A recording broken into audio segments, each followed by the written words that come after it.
In this video, I'm going to show you how to recover deleted voicemail on iPhone. So if you have accidentally deleted something or you want to just get back something that you have deleted, just go to your phone, your phone app here on your iPhone. So where you make calls here, your phone contacts app. So here, we're going to just access the voicemail, which is on your bottom right. So tap on the voicemail option here. So here you will see all your list of voicemails.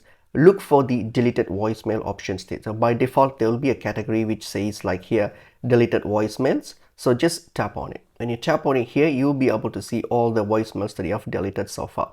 Okay, so simply to recover one, you can simply tap on it. So for example, just tap on one and you'll see, you'll get to this screen here.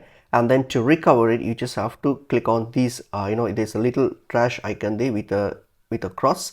So just click on that button here and that your mail will be recovered, your voicemail. So if you go back here and then see that your voicemail has now been recovered, it's back here. Okay, and this is how you recover deleted voicemail on your iPhone.